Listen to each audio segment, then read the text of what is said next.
Welcome to Sirisha's kitchen. நம்ம இன்றைக்கி அவல் உப்புமா எப்படி பண்ணுறதுன்னு பார்க்கலாம். கெட்டியான அவல் எடுத்து தண்ணியை ஊற்றி ஒரு 2 நிமிஷம் ஊற வச்சுக்கலாம்.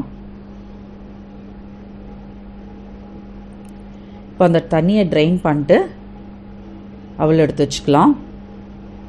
ஒரு கடாயில் எண்ணெயை ஊற்றிக்கலாம்.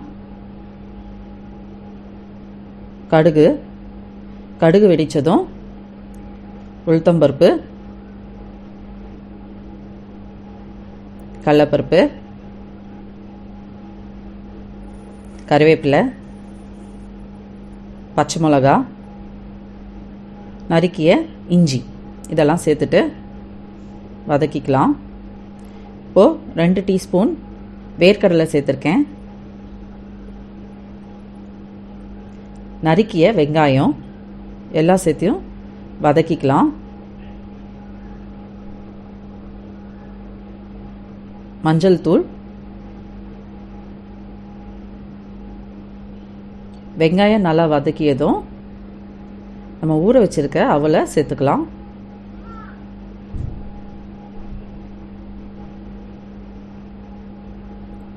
தேவையான அளவு உப்பு போட்டு கலந்து வச்சுட்டு மூடிட்டு ஒரு 5 நிமிஷம் சிம்மில் குக் பண்ணிக்கலாம்.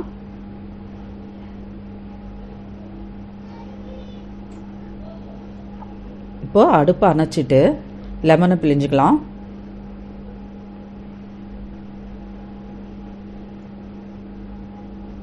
அவல் உப்புமா தயாராகிடுச்சு. இந்த வீடியோ உங்களுக்கு பிடிச்சிருந்தா லைக் பண்ணுங்கள், கமெண்ட் பண்ணுங்கள், சப்ஸ்கிரைப் பண்ணுங்கள், கூடவே பெல் பட்டனை ப்ரெஸ் பண்ணுங்கள்.